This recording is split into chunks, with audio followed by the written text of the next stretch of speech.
as we will see, fit the bill in every single aspect.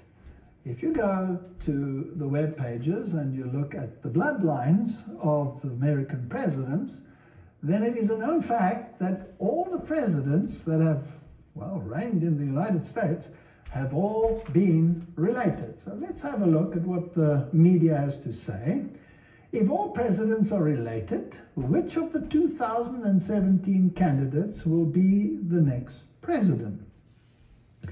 As it turns out, both Trump and Hillary Clinton are related to John of Gaunt, a 14th century royal.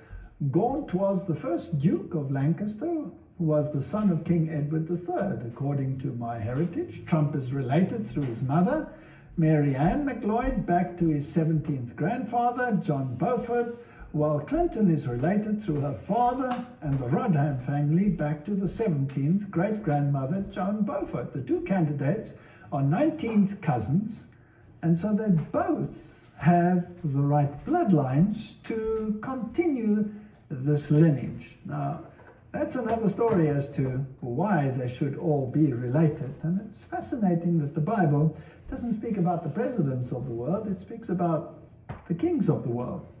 And it really, over the course of history, hasn't mattered which of the candidates has won, because the candidates have always both been in the same bloodlines. Here are the American presidential bloodlines. Here's another page that explains this. Did you know all 44 US presidents have carried European royal bloodlines into office?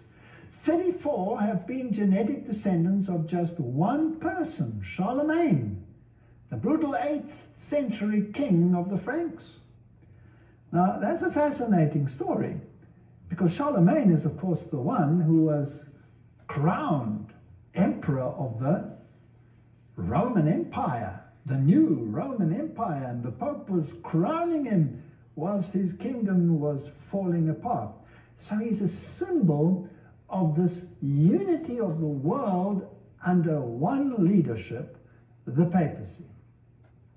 And then if we go to Edward III of England, in fact, the presidential candidates with the most royal genes has won every single American election.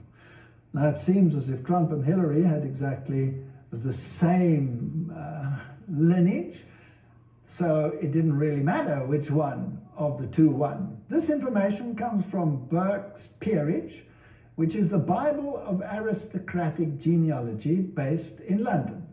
Every presidential election in America since and including George Washington in 1789 to Bill Clinton has been won by the candidate with the most British and French royal genes.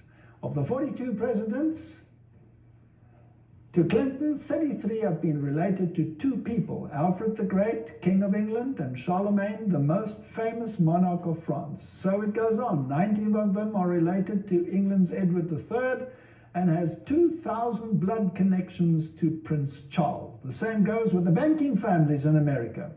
George Bush and Barbara Bush are from the same bloodline, the Pierce bloodline, which changed its name from Percy when it crossed the Atlantic.